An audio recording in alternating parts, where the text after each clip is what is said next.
খুশি হব না। এবার বলা হচ্ছে আমার ভাইয়েরা বলুন আসসালামু আলাইনা ওয়া আলা ইবাদিল্লাহ।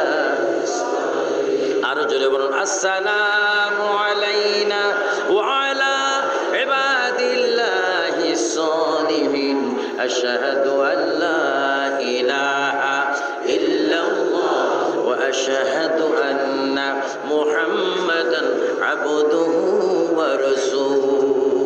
হাবিব আপনাকেও দিলাম, আপনার উম্মতের জন্য আমি ইবাদত জাদা ইবাদত দিলাম, 50 ওয়াক্ত নামাজ দিলাম। হাবিব শুনেন, আপনি আমার দরবারে এসে আমাকে দেখলেন, সব কিছু পাইলেন। আমার দেওয়া এই 50 ওয়াক্ত নামাজ যদি আপনার উম্মতরা আদায় করে, আমি আল্লাহর সাথে মেরাজ হওয়ার সওয়াব তাদের আমলের মধ্যে আমি দান করে দেব। জোরে বলুন সুবহানাল্লাহ। জোরে বলুন কয়েক তো, আরো জোরে বলুন কয়েক তো আছে, কয়েক তো পড়েন, কয়েক তো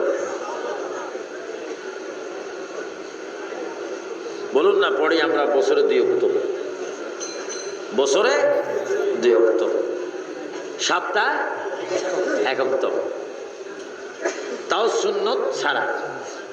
খুতবা শোনে না, সালাম হতে দেরি যেন বিশ্বযুদ্ধ লেগে যায়। যাবার টাইমে কেউ জোতা কেউ নিয়েও যায়। আমার ভাই মসজিদে যাবেন শান্তভাবে, 50 ওয়াক্ত নামাজ। আল্লাহ নবী খুশি হয়েছে, আল্লাহ তুমি খুব ভালো, তুমি আমার উম্মতের জন্য 50 ওয়াক্ত নামাজ দিয়েছো।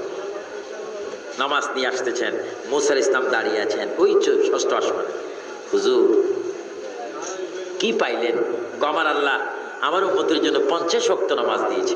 মুসা নবী ডাক দিয়ে বলে, ইয়া রাসূলুল্লাহ 50 ওয়াক্ত নামাজ দেবেন না, যদি নেন আপনার উম্মতরা নামাজ পড়তে পারবে না, কারণ আপনার উম্মত কমজোরি হবে, কম বয়সী হবে, সংসারের দিকে তাদের মন থাকবে। হুজুর দয়া করে নামাজটা কমাই আনেন। আল্লাহ নবী গেলেন, আল্লাহ বলে হাবিবকে কেন আসলেন? আল্লাহ নামাজ কমাই দাও, কমাই দিলাম। এইভাবে 9 বার গেলেন, 5 × 5 = 40 নামাজ কমাইলেন। এবার 5 ওয়াক্ত রইল। আল্লাহ ডাক দিয়ে বলে, হাবিব শোনেন, বন্ধু আমি 50 ওয়াক্ত নামাজ আপনাকে দিয়েছি, এই কথা ঠিকই থাকবে, কিন্তু আমি 45 ওয়াক্ত মাফ করে দিলাম। কিন্তু কোন বান্দা উম্মত যদি 5 ওয়াক্ত নামাজ পড়ে, আমি আল্লাহ তার আমলের মধ্যে 50 ওয়াক্ত নামাজের সওয়াব প্রদান করব। জোরে বলুন সুবহানাল্লাহ।